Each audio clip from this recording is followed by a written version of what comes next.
Selamat malam Bu Ake. Perkenalkan nama saya Dani Lusan Gusdika Putra dengan NIM 142230064. Pada kesempatan kali ini saya ingin menjelaskan UTS manajemen risiko milik saya. Eh, yang pertama itu saya akan menjelaskan nama perusahaan saya yang akan yang saya ambil di UTS kali ini. Yang pertama saya mengambil perusahaan yang saya ambil yaitu PT Bukit Asam. Itu merupakan salah satu perusahaan tambang batu bara terbesar di Indonesia yang telah daftar di Bursa Efek Indonesia dengan kode emiten PTBA. Perusahaan ini bergerak di sektor pertambangan dan energi dengan fokus utama pada kegiatan penambangan dan perdagangan batu bara. Baik untuk pasar domestik maupun ekspor. Selain itu, PTBA juga menjalankan berbagai kegiatan usaha pendukung seperti jasa pertambangan, logistik, dan pengangkutan batu bara guna memastikan nilai memastikan nilai rantai pasok energi nasional berjalan dengan baik. Selanjutnya, di sini ada empat risiko yang mungkin ada di perusahaan PTBA. Yang pertama yaitu risiko kepatuhan. Itu risiko yang pertama, contoh risiko yang pertama itu ketidakpatuhan terhadap peraturan lingkungan dan emisi karbon. Nah, ini PTBH memenuhi berbagai ketentuan terkait pengelolaan lingkungan dan pelaporan emisi. Jika gagal dalam mematuhi regulasi ini dapat mengakibatkan sanksi hukum atau penghentian kegiatan operasional. Yang kedua, ketidakpatuhan terhadap DMO. PTBA wajib memenuhi kuota penjualan batu bara dalam negeri yang telah ditentukan pemerintah. Jika tidak dapat, maka perusahaan dikenakan denda atau sanksi administratif. Lalu yang kedua, risiko pengendalian. Nah, di risiko yang pertama itu ada gangguan terhadap sistem digitalisasi dan pelaporan e-mining. Eh, PTBA telah mengandalkan sistem digital untuk mendukung proses pertambangan secara real time mulai dari pelaporan produksi, distribusi hingga pengawasan operasional. Jika namun terdapat bisa mengalami gangguan teknis ataupun serangan cyber. Nah, gangguan ini dapat menyebabkan terlambatan pelaporan atau resiko kesalahan data yang berdampak pada proses pengambilan keputusan. Lalu yang kedua, ketidakpastian keberhasilan investasi proyek registrasi batu bara dan EBT. PTBA ini sedang melakukan proyek strategis jangka panjang.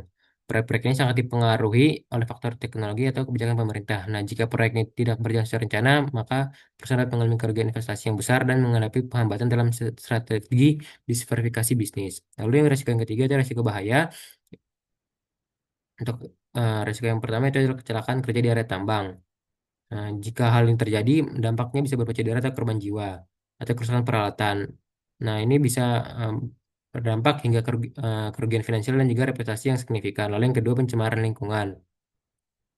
Karena lokasi operasi BTBA ini berdekatan dengan kawasan ekologis yang bernilai tinggi, em, pencemaran itu dapat berdampak luas terhadap ekosistem juga masyarakat sekitar. Nah, hal ini dapat memicu tuntutan hukum atau sanksi pemerintah, serta merusak reputasi perusahaan. Lalu yang keempat, itu risiko peluang.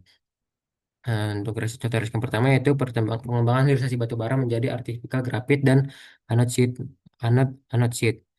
Eh, PTBA itu memiliki peluang besar untuk memasuki pasar baterai global melalui hilirisasi batu bara ini menjadi artificial grafit dan anoxide. Namun jika peluang ini membawa risiko ketidakpastian teknologi karena masih berada pada tahap pengembangan, fluktuasi harga baterai global serta ketergantungan pada kebijakan pemerintah. Nah, jika tidak dikelola dengan baik, proyek ini dapat mengalami kegagalan komersial. Lalu yang kedua, ekspansi pasar ekspor batu bara ke negara-negara non-tradisional. PTBA ini sedang memperluas pasar ekspornya ke negara-negara Asia dan juga ke Asia Selatan dan juga Asia Tenggara. Eh, Meskipun memiliki potensi yang besar, namun ekspansi ini mengandung risiko terkait kondisi geopolitik ataupun kebijakan perdagangan luar negeri. Lalu selanjutnya di sini ada perkiraan tingkat likelihood dan impact dari perusahaan PTBA. Yang untuk yang pertama yaitu ketidakpatuhan terhadap peraturan lingkungan. Di sini likelihoodnya yaitu possible dan impactnya severe. Lalu yang kedua ketidakpatuhan DMO itu unlikely dan juga severe. Lalu yang ketiga gangguan sistem digitalisasi likelihoodnya berada di tingkat possible, di impactnya berada di moderate. Yang keempat itu berada di likelihoodnya berada di likely dan impactnya berada di moderate. Lalu resiko yang kelima itu kecelakaan kerja tambang itu likelihoodnya berada di possible dan impactnya berada di catastrophic. Lalu yang keenam pencemaran lingkungan berada di tingkat possible untuk di likelihoodnya untuk di impactnya berada di severe. Lalu yang ketujuh hilirisasi artificial graphite likelihoodnya berada di possible dan impactnya berada di severe. Lalu yang kedelapan ekspansi pasar ke ekspor likelihoodnya berada di likely dan juga impactnya berada di moderate. Selanjutnya risk matrix, di sini risk matrix berdasarkan likelihood dan impact dari risiko yang sebelumnya. Di sini untuk risiko yang pertama, ketidakpatuhan regulasi lingkungan itu berada di tingkat yang medium, lalu yang kedua, ketidakpatuhan DMO itu berada di tingkat low, sedangkan lingkungan sistem digitalisasi itu berada di tingkat low, lalu yang keempat, ketidakpastian investasi hilirisasi dan EBT berada di tingkat medium, kecelakaan kerja tambang itu berada di tingkat high, yang keenam, pencemaran lingkungan berada di tingkat yang medium, yang ketujuh berada di tingkat medium, sedangkan resiko yang kedelapan, ekspansi pasar ekspor itu berada di tingkat medium juga. Kemudian di sini ada urutan prioritasnya. Yang pertama itu kecelakaan kerja tambang, lalu yang kedua ketidakpatuhan terhadap peraturan lingkungan, kemudian ketiga hilirisasi, artificial grafit, yang keempat pencemaran lingkungan, yang kelima ketidakpastian investasi hilirisasi dan EBT, lalu yang keenam ekspansi pasar ekspor, yang ketujuh gangguan sistem digitalisasi, yang kedelapan ketidakpatuhan DMO. Lalu di sini ada contoh kasus eh, kecelakaan kerja di area tambang. Tindakan yang dapat dilakukan PTBA yaitu ada 6, yaitu eh, PTBA dapat mengimplementasikan program Zero Fatality. Targetnya itu bukan hanya mengurangi jumlah insiden, tapi benar-benar mendorong terciptanya sistem kerja yang aman terkendali. Lalu yang kedua, penerapan good mining practice itu mencakup perencanaan tambang yang aman, manajemen geoteknik yang baik untuk mencegah longsor, serta pengendalian terhadap aktivitas pekerjaan yang berisiko tinggi. Lalu yang ketiga, pelatihan dan pembinaan K3 secara rutin. Pelatihan ini meliputi penggunaan alat pelindung diri, prosedur tangkap darurat, pengelolaan risiko dan area kerja, dan pelatihan teknis sesuai dengan jenis pekerjaan. Lalu yang keempat, penerapan sistem peringatan dini geoteknik. Ini berfungsi sebagai early warning system untuk mendeteksi potensi longsor atau pergerakan tanah sebelum terjadinya insiden. Lalu yang kelima, inspeksi dan pemeliharaan peralatan secara berkala. Tujuannya adalah untuk memastikan seluruh peralatan dalam kondisi yang aman dan layak pakai. Kemudian yang keenam, penerapan SOP yang ketat di area berisiko tinggi. PTBA memperlakukan prosedur SOP yang ketat, yang rinci dan ketat untuk aktivitas berisiko tinggi. Lalu di sini ada risk bow tie.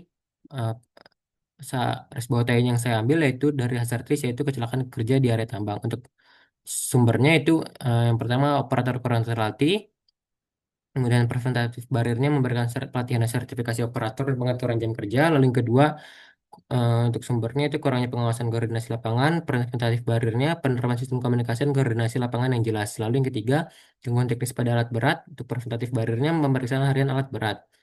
Kemudian selanjutnya untuk impactnya itu dapat cedera atau memakan korban. Mitigatif barirnya itu memberikan tim tanggap darurat dan juga evakuasi yang cepat. Lalu yang kedua, dampak yang kedua itu penurunan kepercayaan publik dan reputasi perusahaan. Nah, untuk mitigatif barirnya itu komplikasi kinerja keselamatan. Lalu yang ketiga, kerusakan alat berat dan infrastruktur tambang. Untuk mitigatif barirnya itu perbaikan dan pemeliharaan pasca insiden kecelakaan. Nah, sekian penjelasan mengenai UTS manajemen risiko saya. Mohon maaf apabila ada salah kata. Terima kasih.